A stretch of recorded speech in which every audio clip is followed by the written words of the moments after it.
வந்திருக்கும் பெரியவர்கள், பத்திரிகை, மீடியா அண்ட் சோஷியல் மீடியா சகோதர சகோதரிகள் அனைவருக்கும் எனது மாலை வணக்கம். மதகஜராஜாக்காக எப்போவும் உங்களை சந்திச்சிருக்க வேண்டியது. ஏற்கனவே ஒரு தடவை சந்திச்சேன் பல வருஷத்துக்கு முன்னாடி. மறுபடியும் வந்து சந்திக்கக்கூடிய ஆப்பர்ச்சுனிட்டி வருமானு நினச்சி கூட பார்க்கல. ஆஸ் எ டைரக்டராக வந்து அவ்வளோ சந்தோஷமாக இருக்குது. இது ஒரு எதிர்பாராமல் ஆரம்பித்த ஒரு சந்தோஷமான நிகழ்வு. ஒரு கொஞ்ச நாளைக்கு முன்னாடி நைட் ஒரு 11:30 மணிக்கு எனது மதிப்பிற்குரிய திருப்பூர் சுப்பிரமணியன் சார் அவர்கள் வந்து நைட்டு ஃபோன் பண்ணார் 11:30 மணிக்கு. எனக்கு ஒரே ஆச்சரியமாக இருந்துச்சு. ஏன்னா அவரெல்லாம் வந்து சீக்கிரமாக தூங்க போகிறவர் 11:30 மணிக்கு 12 மணிக்கு ஃபோன் பண்ணுறாரு, என்ன எமர்ஜென்சின்னு பயந்துட்டு ஃபோன் எடுத்தேன். அப்போ அவர் சொன்னார், சுந்தர் இந்த மாதிரி இந்த மதகஜராஜா படத்துக்கு கூப்பிட்டாங்க, அவர் ப்ரொடியூசர் வந்து பார்க்கணுன்னு சொன்னார். சரி, கொஞ்சம் வருஷங்களுக்கு முன்னாடி எடுத்த படமாச்சா, எப்படி இருக்கும்ன்ட்டு ஒரு டவுட்டில் தான் போனேன். நான் பார்த்து வந்து ரொம்ப வியந்துட்டேன். படம் ரொம்ப நல்லா இருந்துச்சுட்டு அந்த படத்தை பற்றி கிட்டத்தட்ட ஒரு 1/2 மணி நேரம் வந்து ரொம்ப ரசித்து சொன்னார். அதை கேட்கும்போது எனக்கு ரொம்ப சந்தோஷமாக இருந்துச்சு. ஏன்னா திருப்பூர் சுப்பிரமணியன் சார் வந்து கிட்டத்தட்ட 30 வருஷமாக நான் வந்து என்னோடய படங்களை வந்து அவர் வந்து ரிலீஸ் பண்ணிகிட்ருக்காரு. எந்த படமாக இருந்தாலும் அவர் அந்த படத்தோட வியாபாரத்தை பற்றி தான் சொல்லுவார்.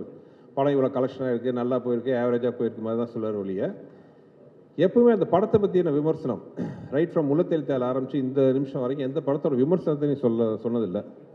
அப்படிப்பட்ட ஒரு திரையுலக ஜாம்பவான்களில் ஒருத்தராக இருக்கிற அவர் வந்து இந்த படத்தை பற்றி அவ்வளோ வசதியாக சொல்லும்போது எனக்கு ரொம்ப சந்தோஷமாக இருந்துச்சு. அவர் என்ன சொன்னார்ன்ட்டு நான் ரொம்ப ஓவராக சொல்லிக்கல. ஏன்னா அது பின்னாடி ஏதாச்சும் ஆச்சுன்னா நீங்கள் என்ன நக்கல் பண்ணுவீங்க, அதனால் அது சொல்லலை. பட் அதோடு அவர் நிற்காமல் அந்த படம் ரொம்ப பிடிச்சதுனால அவர் இமீடியட்டாக அவர் ப்ரொடியூசர்ஸ் மற்றும் திரையுலக பெரியவங்கள்லாம் உட்காந்து பேசி முடிவு பண்ணி இந்த படம் ரிலீஸ் பண்ணுறதுக்கான வழிவகை பண்ணி இன்றைக்கி பொங்கல் ரிலீஸாக உங்கள் முன்னாடி நாங்கள் வந்து நின்றுருக்கோம். மதகஜராஜா எனக்கு ரொம்ப ஒரு ஸ்பெஷலான படம். ஏன்னா இந்த படத்தில் தான் வந்து எனக்கு வந்து என்னோடய உடன்பெறாத தம்பி அப்போ ஆரம்பித்த எங்கள் நட்பு உறவு வந்து இன்றைக்கி எங்கள் குடும்பத்தில் ஒருத்தராக வந்து தொடர்ந்துட்டுருக்கு. அது ஒரு சின்ன விதையாக ஆரம்பித்த ஒரு விஷயம். இந்த படம் ஆரம்பித்து இத்தனை வருஷம் ஆச்சுன்ட்டு நம்ப முடியல.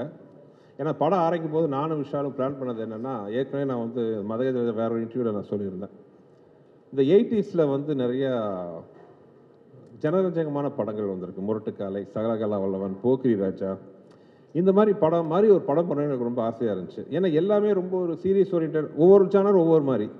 இந்த ஜானரில் ஒரு படம் பண்ணால் எப்படி இருக்கும், குடும்பத்தோடு உட்காந்து பெரிய கீஜிக்லாம் இல்லாமல் ஒரு சந்தோஷமாக ஒரு பாசிட்டிவ் வைப்ரேஷனோட 80s வந்த மாதிரி ஒரு படம் பண்ணணுன்ட்டு நாங்கள் ஆசைப்பட்டோம்.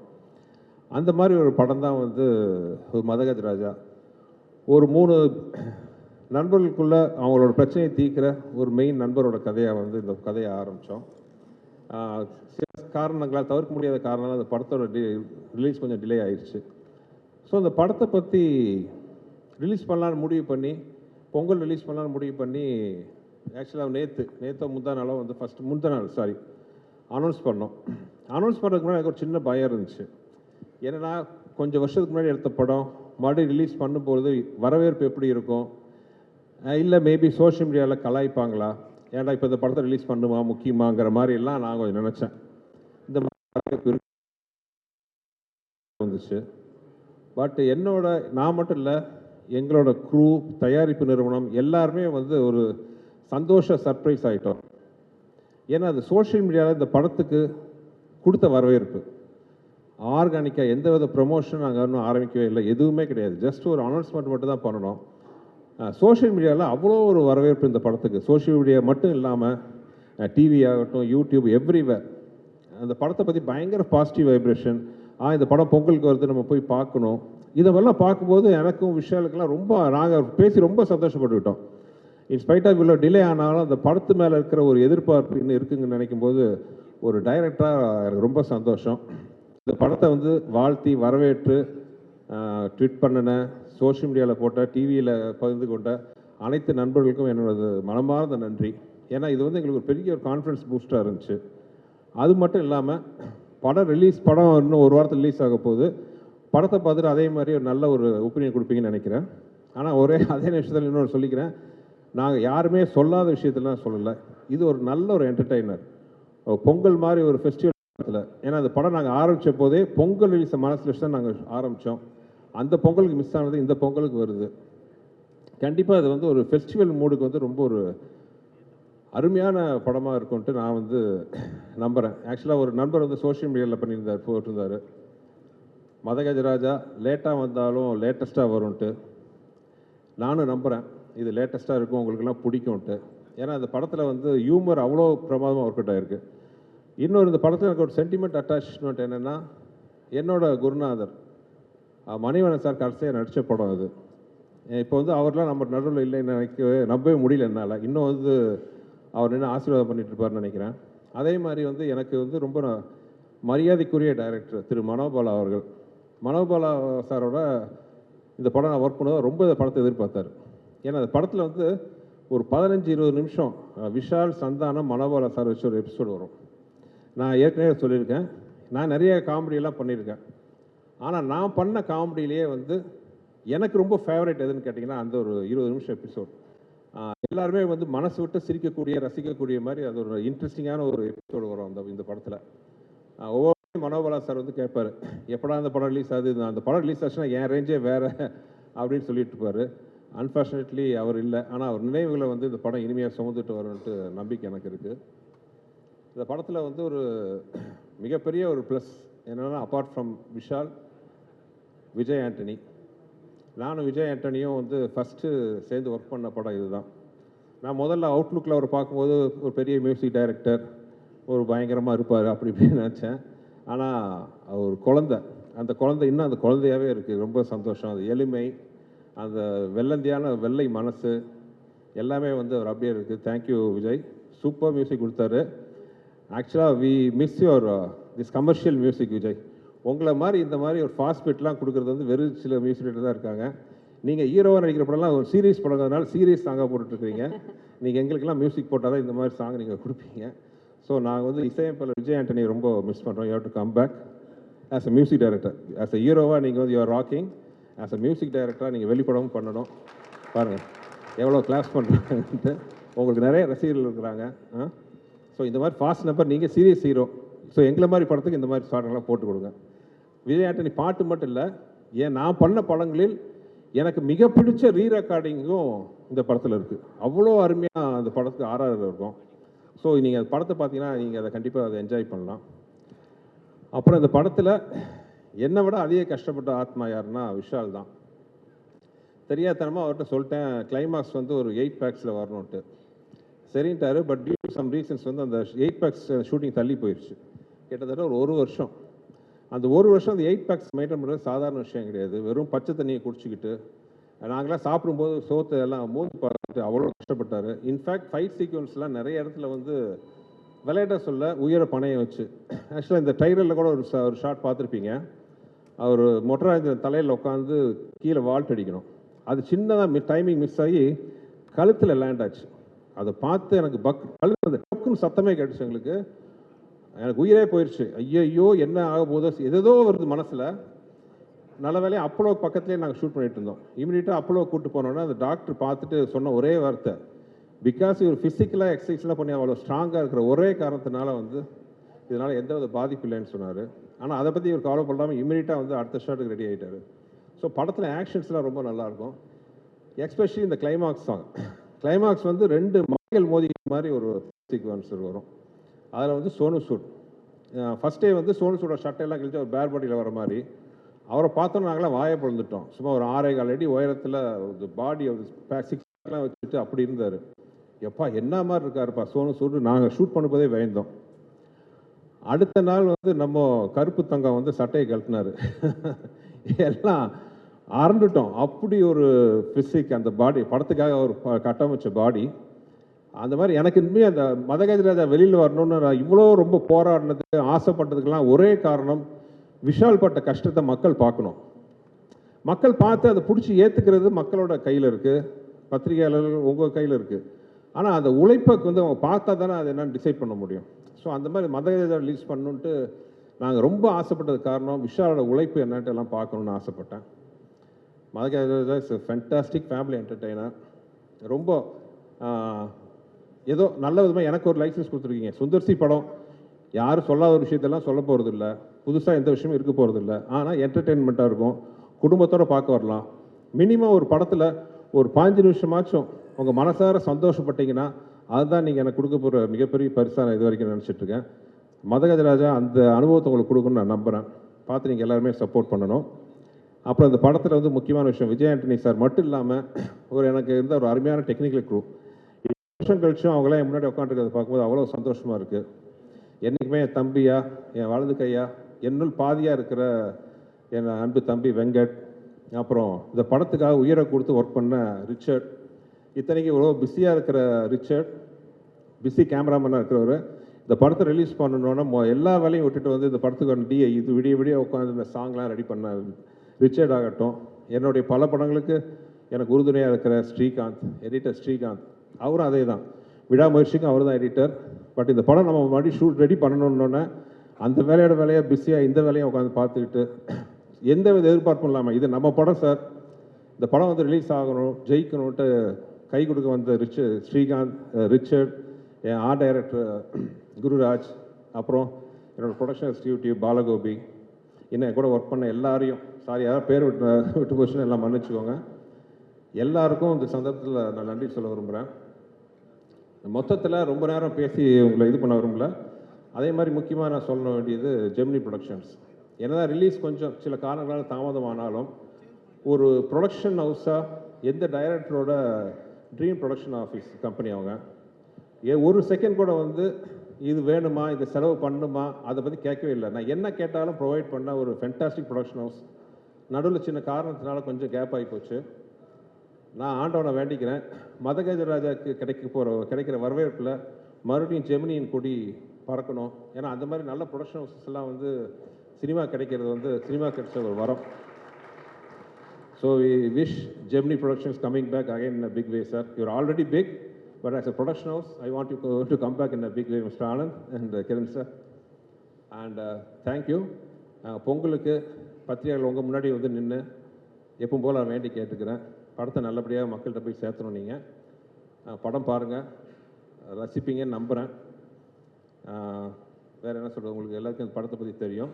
அப்புறம் எல்லாருக்கும் இந்த படத்தை ரிசீவ் பண்ண இந்த படத்தை ரிலீஸ் பண்ண போகிறோங்கிற செய்தியை கேட்டாலும் நல்லபடியாக ரிசீவ் பண்ணி பாசிட்டிவாக நியூஸ் பண்ணின ட்விட் போட்ட சோஷியல் மீடியா நண்பர்கள், மீடியா டிவி நண்பர்கள் அனைவருக்குமே எனது வணக்கம், எனது நன்றிகள்.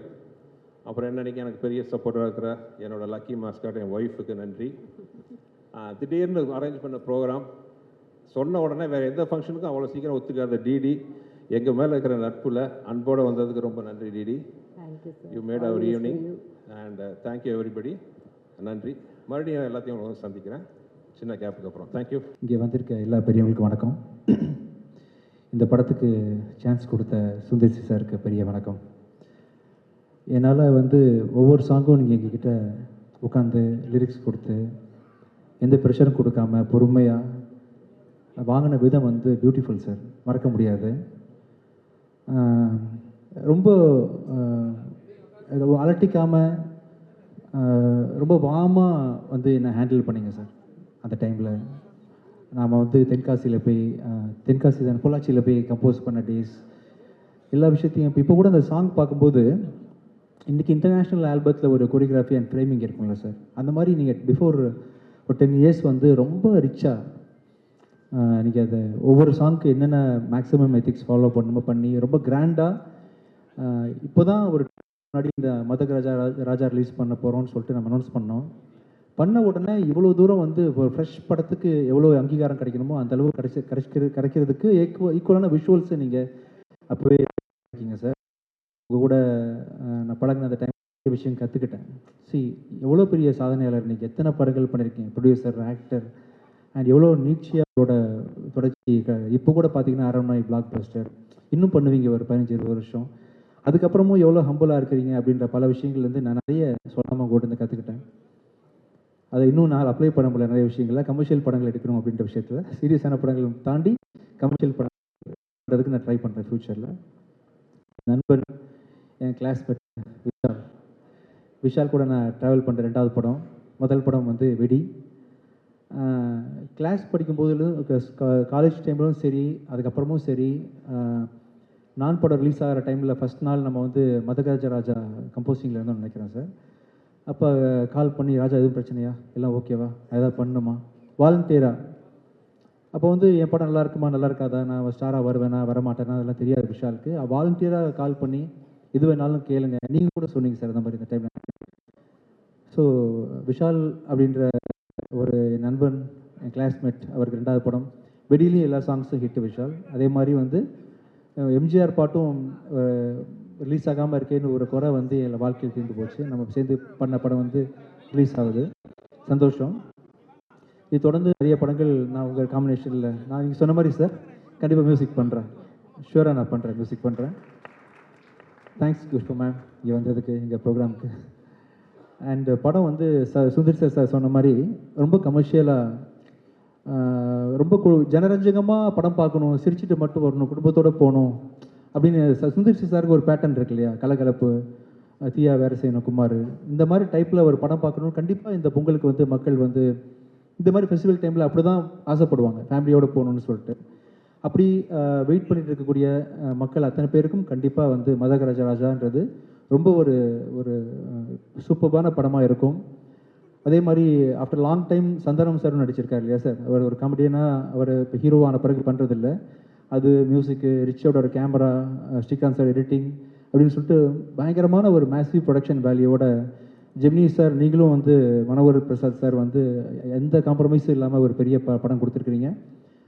சுந்தர் சார் சொன்ன மாதிரி உங்களை மாதிரி ப்ரொடக்ஷன் ஹவுசஸ் இப்போ தேவைப்படுது. என்ன கேட்டாலும் டேரக்டருக்கு சப்போர்ட் பண்ணி பண்ணக்கூடிய உங்களை மாதிரி கம்பெனிஸ் தேவைப்படுது. நீங்கள் பண்ணணும் அப்படின்னு கேட்டுக்கிறேன். கண்டிப்பாக நீங்கள் இந்த பொங்கலுக்கு வந்து 12th அன்னைக்கு நீங்கள் தியேட்டர் போய் குடும்பத்தோடு பார்க்கும்போது எல்லோரும் என்ஜாய் பண்ணுற படமாக தான் இந்த படம் இருக்கும். நானும் வந்து கண்டிப்பாக ரொம்ப நாள் ஆச்சு சார் பார்த்து, நான் என்ன பண்ணியிருக்கேன் ரீல் கிடைக்குன்னு ஒரு பார்க்கணும். ஸோ நீங்கள் அனைவரும் தியேட்டருக்கு வந்து இந்த படத்தை பார்க்கணும். உங்கள் எல்லாருக்கும் இந்த படம் கண்டிப்பாக கமர்ஷியல் படம் பிடிக்கும். விஷால், உங்களுக்கு வந்து நம்ம படம் பண்ணுறோம் விஷால், ஃப்யூச்சரில் பண்ணுறோம், மியூசிக் உங்களுக்கு பண்ணுறேன் சார். விஷாலுக்கு பெரிய வெற்றி படமாக இந்த படம் அமையணும்னு சொல்லிட்டு நான் எதிர்பார்க்குறேன். All the best for our self. Thank you. Thank you DD for coming and doing this. Thank you. வந்திருக்கிற அனைவருக்கும் மாலை வணக்கம். முக்கியமாக press, social media, television channels, என்னோட டார்லிங் குஷ்பு, என்னோட இன்னொரு டார்லிங் விஜய் ஆண்டனி, சுந்தர் சார், எல்லோருக்கும் வணக்கம்.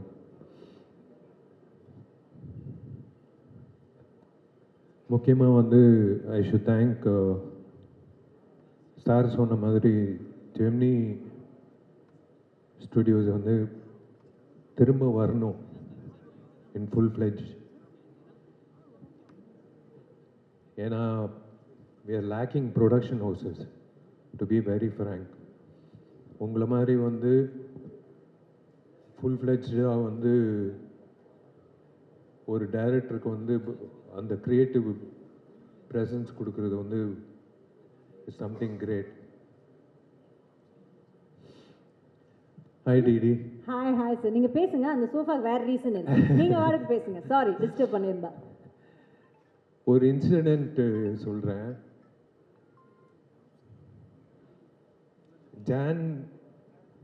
ஜான்வரியில் வந்து இந்த வருஷம் வந்து பெஸ்ட் ஆக்டர் அவார்டு கிடைக்குதோ இல்லையோ, எனக்கு பெஸ்ட்டு சிங்கர் அவார்டு கிடைக்கும்னு நினைக்கிறேன். Thanks to Vijay Antony. ஏன்னா ஒரு காமெடி நடந்தது. இவங்க 2 பேர் வந்து சுந்தர் சாரும் விஜய் ஆண்டனி வந்து உள்ள பேசிட்டு இருந்தாங்க. ஜி இந்த பாட்டு வந்து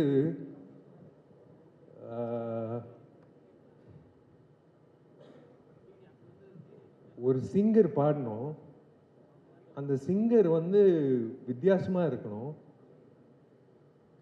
ஆனால் இனிமே வந்து பாடவே கூடாது வாழ்க்கையில் அப்படின்னு சொல்லும் போது நான் டோர் ஓப்பன் பண்ணி பாருறேன், இவர் தான் பாடுறாரு அப்படின்னு சொன்னாங்க.